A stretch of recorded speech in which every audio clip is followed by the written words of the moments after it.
وہ یہ کہ بعض حضرات کے دل میں یہ خیال پیدا ہوتا ہے کہ آج کل سائنس اور ٹیکنالوجی کا دور ہے، تو قرآن نے ہمیں کوئی سائنس اور ٹیکنالوجی کا فارمولہ نہیں دیا، سارے احکام دیے ہیں، واقعات بتائے ہیں، جنت جہنم کا ذکر فرمایا ہے، لیکن کوئی سائنسٹیفک فارمولہ، کوئی ٹیکنالوجی کا فارمولہ جس کو ہم قرآن سے اخذ کر کے دنیا پر اپنی فوقیت جتا سکتے کہ دیکھو بھائی ہمارے قرآن نے اتنا بڑا فارمولہ دے دیا ہے، اس کے نتیجے میں یہ ٹیکنالوجی وجود میں آ گئی ہے، تو ایسا نہیں ہوا۔ قرآن نے یہ ہمیں کیوں نہیں دیا؟ جواب اس کا یہ ہے کہ سائنس اور ٹیکنالوجی کے فارمولے عقل کے دائرے میں آتے تھے، تجربے کے دائرے میں آتے تھے، اور اللہ تعالیٰ نے یہ دنیا دارالعمل بنائی، تو انسان کو چھوڑ دیا کہ تم اپنی عقل سے، اپنے تجربے سے، اپنے مشاہدے سے جتنا جتنا کام لوگے، محنت کرو گے، ٹیکنالوجی میں آگے بڑھتے چلے جاؤ گے۔ لیکن قرآن اس جگہ آتا ہے جہاں عقل کی رہنمائی محدود ہو جاتی ہے، قرآن اس جگہ آتا ہے جہاں عقل پوری طرح رہنمائی نہیں کر پاتی، وہاں پر قرآن کی ہدایت آ جاتی ہے۔ اس لیے وہ قرآن کا موضوع ہی نہیں ہے، وہ انسان کی عقل کا موضوع ہے، تجربے کا موضوع ہے، اور اگر ہم مسلمان اس میں پیچھے رہ گئے ہیں تو وہ ہمیں اپنی بدعملی کی وجہ سے پیچھے رہ گئے۔ اگر ہم اپنے عمل کو جاری رکھتے اور تجربات اور اپنے علم کو آگے بڑھاتے تو پیچھے نہ رہتے۔ اللہ تعالیٰ نے یہ دنیا دارالعمل بنائی ہے، جو اپنے علم اور تجربے سے فائدہ اٹھائے گا وہ اللہ تعالیٰ اس کی دنیا میں اس میں کامیاب فرمائیں گے، چاہے وہ مسلم ہو یا غیر مسلم۔ اللہ تعالیٰ کی یہ سنت۔ وہ میں آج ہی صبح کہہ رہا تھا کہ کوئی بھی قوم جس کو ہم باطل پر سمجھتے ہوں وہ اپنے باطل کی وجہ سے ترقی نہیں کرتی، وہ کسی حق صفت کی وجہ سے ترقی کرتی ہے۔ اقبال مرحوم نے کہا تھا کہ قوت مغرب نہ از جنگ و رباب،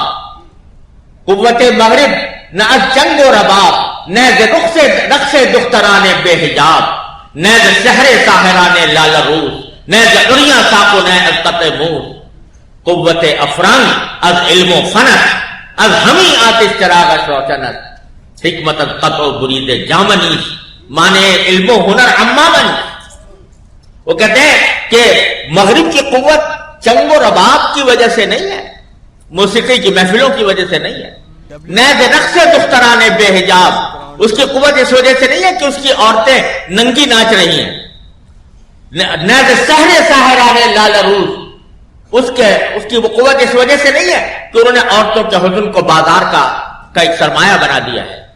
نیز عریاں ساقو نے القط موس، اور وہ اس وجہ سے بھی نہیں ہے کہ انہوں نے پنڈلیاں ننگی کر لی ہیں اور بال تراش لیے ہیں۔ قوت افرنگ از علم و فنت، اس کی اگر قوت ہے تو وہ اپنے علم یعنی سائنس اور ٹیکنالوجی فن کی وجہ سے ہے۔ از ہمیں آتش چراغش روشنت، پھر کہتے ہیں کہ حکمت القطع برید جامنی، حکمت اور علم یہ کپڑے بدلنے سے حاصل نہیں ہوتا کہ آپ کوٹ پتلون پہن لیں تو حکمت آ گئی اور امامہ پہن لیں تو حکمت غائب ہو گئی، نہیں، بلکہ حکمت القطع برید جامنی مانے علم و ہنر امامنی، یہ امامہ اگر کسی نے پہنا ہوا ہے تو یہ علم و ہنر کے لیے کوئی رکاوٹ نہیں ہے، وہ تو علم اور ہنر تو جوہد و عمل چاہتا ہے، وہ جو بھی کرے گا اللہ تعالیٰ اس کو کامیاب فرمائے۔ تو در حقیقت یہ دائرہ چونکہ عقل کا تھا اور تجربے کا تھا، اس واسطے قرآن نے اس کو ٹچ نہیں کیا، یہ ہمارے جوہد و عمل پر چھوڑ دیا، جتنی ہم محنت کریں گے، جتنا ہم آگے بڑھیں گے اس میں ترقی کریں گے۔ ہاں، جو چیز عقل کے ذریعے تنہا معلوم نہیں ہو سکتی تھی وہ اللہ نے قرآن کے ذریعے بتائی، اس میں بتایا کہ توحید کیا ہے، آخرت کیا ہے، جنت کیا ہے، جہنم کیا ہے، اور کون سے احکام واجب التعمیل ہیں، کس کے ذریعے انسانیت فلاح پا سکتی ہے، کس کے ذریعے انسانیت گمراہ ہو سکتی ہے۔ یہ تھا اصل موضوع قرآن کریم کا جو اس نے قرآن کریم نے اختیار کیا ہے، باقی اس نے چھوڑ دیا کہ واعد جو چاہو تم ترقی کرتے جاؤ، اور ان حصولوں کے دائرے میں رہتے ہوئے جو جہد و عمل کرو گے دنیا کے اندر اس کا پھل پاؤ گے۔ اکبر الہ آبادی مرحوم نے کہا تھا کہ تم شوق سے کالج میں پلو، پارک میں پھولو، تم شوق سے کالج میں پلو، پارک میں پھولو، جائز کے غباروں پہ اڑو، چرخ پہ جھولو، بس ایک سخن بندے عاجز کا رہے یاد، پر ایک سخن بندے عاجز کا رہے یاد، اللہ کو اور اپنی حقیقت کو نہ بھولو. اللہ تعالیٰ اس پیغام پر ہمیں سب کو عمل کرنے کی توفیق عطا فرمائے اور ہماری فکر اور سمجھ میں سلامتی عطا فرمائے اور اس پر استقامت عطا فرمائے. وآخر دعوانا ان الحمدللہ رب العالمین.